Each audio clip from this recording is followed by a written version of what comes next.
Saudara, gelar perkara khusus kasus dugaan pencemaran nama baik, fitnah, dan manipulasi data elektronik terkait dengan tudingan ijazah palsu mantan Presiden Joko Widodo berakhir Selasa dini hari. Penyidik sempat menunjukkan ijazah Joko Widodo kepada tersangka. Tim kuasa hukum menilai kliennya tidak pantas dijerat dengan pasal 32 dan 35 Undang-Undang ITE yang ancaman hukumannya 8 dan 12 tahun penjara. Meski sempat ditunjukkan ijazah Jokowi, tersangka Roy Suryo tetap meyakininya palsu berdasarkan analisa foto dan usia kertas. Namun mantan Menteri Pemuda dan Olahraga ini mengaku tidak diizinkan untuk memegang, terlebih memotret ijazah. Gelar perkara khusus dilaksanakan dalam 2 tahap untuk masing-masing klaster tersangka.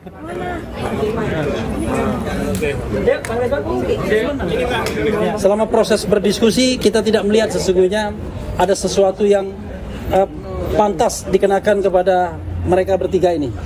Terutama misalnya pengenaan pasal 32 dan 35. Karena dari uraian pihak lawan, mereka sebenarnya melakukan pengaduan ya penghinaan, pencemaran nama baik dan lain sebagainya. Tiba-tiba jumping up dengan pasal 32 dan 35. Tetapi ternyata pasal itu dimintakan oleh Pak Jokowi juga. Nah, hasil dari kami tentang 99,9% palsu itu tidak berubah, tidak bergeser 1 mili pun. Ya, bahkan sampai the last minute kami akhirnya sama seperti klaster 1 tadi dipertunjukkan sebuah barang yang diklaim itu adalah ijazah asli, katanya ijazah analog dari seorang yang namanya Joko Widodo. Senin siang, Polda Metro Jaya melakukan gelar perkara khusus kasus tudingan ijazah palsu Presiden ke-7 Republik Indonesia Joko Widodo. Gelar perkara khusus ini merupakan permohonan yang disampaikan kubu Roy Suryo CS yang jadi tersangka kasus tudingan ijazah palsu Jokowi.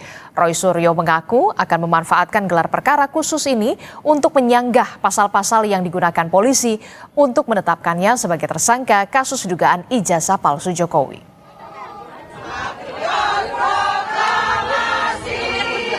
Ini dimulai dari awalnya ada dari mana?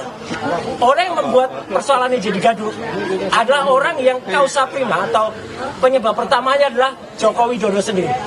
Yang pada tahun 2013, tepatnya tanggal 28 Juni, bertempat di salah satu kampus, dia mengaku dengan sendirinya bahwa IP dia tidak ada 2 atau kurang dari 2. Dan itu tidak pernah diralat sampai dengan sekarang.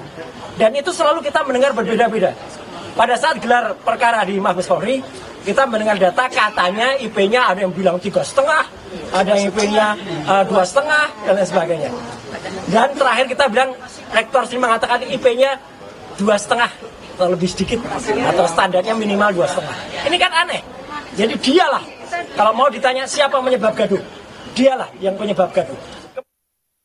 Kami berharap ya hal yang sama tidak terjadi pada gelar perkara khusus di Bareskrim pada 9 Juli 2025, yaitu ijazah analog dari Pak Joko Widodo tidak ditampilkan, transkrip nilai tidak juga ditampilkan, dokumen pendukung KKN juga tidak ditampilkan, dan satu pun pada saat itu tidak ditampilkan. Dokumen analog apapun, baik yang analog maupun digital, itu tidak ditampilkan. Mudah-mudahan hal tersebut tidak terjadi lagi hari ini. Ya, jadi kami akan mendengarkan dulu ya kajian-kajian dari para ahli dari Polda Metro Jaya maupun dari pihak Pak Jokowi yang menuduh kami mengedit, memanipulasi dengan cara yang tidak ilmiah. Sementara kuasa hukum Presiden ke-7 Republik Indonesia Joko Widodo Yakub Hasibuan bilang gelar perkara khusus ini untuk memaparkan progres penanganan kasus tudingan ijazah palsu Jokowi. Mulai dari proses awal penanganan hingga pemaparan langkah-langkah selanjutnya yang akan dilakukan penyidik dalam kasus ini. Yakub menyebut gelar perkara khusus tersebut bukan sebagai bentuk pembuktian perkara tudingan ijazah palsu kliennya. Para penyidik ya kami menghormati dan kami hadir di sini. Namun kan kita semua sudah tahu bahwa gelar perkara ini adalah hanya pemaparan dari para penyidik untuk memperlihatkan nih dari awal sampai sekarang ini apa yang telah dilakukan dan langkah-langkah selanjutnya seperti apa. Jadi ini bukan pemeriksaan eksaminasi mengenai perkaranya, bukan pembuktian perkaranya, karena pembuktian nanti di pengadilan. Jadi kalau ada narasi seakan-akan di sinilah nanti akan dilihat apakah sudah dilakukan, sudah benar atau tidak, itu salah narasinya. Jadi kita hanya melihat saja nih pemaparan dari para penyidik.